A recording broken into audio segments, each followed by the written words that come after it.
George Sylvester Viereck, he went by Sylvester, which sounded more continental, was himself a pillow-lipped and self-professed sensualist who said he worshipped Oscar Wilde as one of his 3 life models, alongside Napoleon and Christ. Viereck wrote, "Wilde is splendid. I admire, nay, I love him. He is so deliciously unhealthy, so beautifully morbid. I love all things evil. I love the splendor of decay, the foul beauty of corruption." Sylvester, at age 17, had struck up an apparently romantic friendship with Wilde's most notorious paramour, Lord Alfred Douglas. Young Viereck also loved to show off the framed violet he said he had plucked from Wilde's grave. The House of the Vampire is seen today by precisely no one as the world's greatest gay vampire fiction. But it does have the distinction of being the world's first known publication in that now familiar genre. Viereck's hero vampire, Reginald, swaggers through the book, seducing younger men, gently tugging them away from the unerringly difficult or hag-like women who otherwise seek their attentions.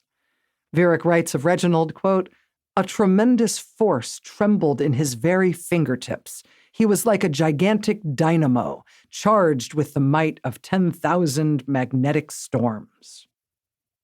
In Viereck's voluptuous, pretentious, deeply stupid romp, Reginald is seeking not blood, like Bram Stoker's original vampire, but something more rarefied. He squeezes from his prey every drop of literary, musical, and aesthetic juice that they possess, quote, "absorbing from life the elements essential to artistic completion," as the hero explains.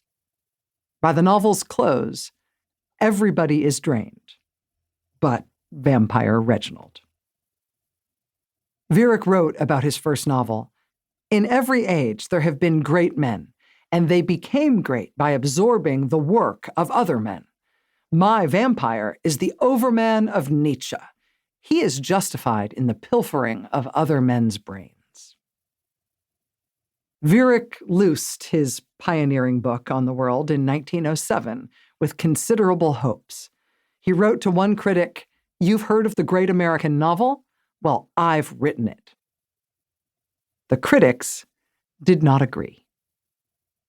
One wrote, "The style of the book was quite impossible, keyed from the first word to the last in the highest pitch of emotion."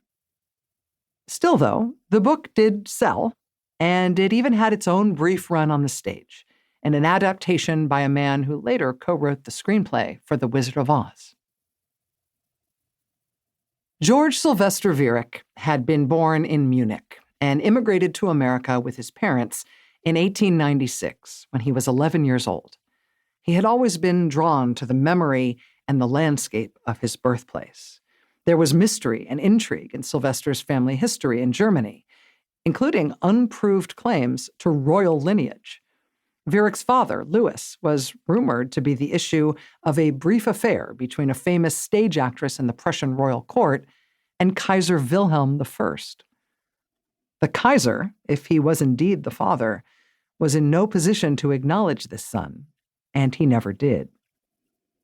Royalty or not, Louis ended up a Marxist, joining the anti-monarch Socialist Party in Germany, and possibly getting involved in a plot to assassinate the Kaiser. This tale seems a tad on the nose in the Oedipal sense, but it is true that Louis was run out of Berlin, and then Munich, and then all of Germany on account of his Marxist proclivities. He landed in New York, but not exactly on his feet. Sylvester's father never found much success in the New World. He organized German Americans in support of presidential candidates William McKinley and Theodore Roosevelt. He wrote a forgotten monograph on German language instruction in American schools. He gave the occasional lecture on German culture and society. But for his young son, Sylvester, rife as he was with artistic gifts and a robust, unerring self-confidence in those gifts, Louis was a distant and feckless father.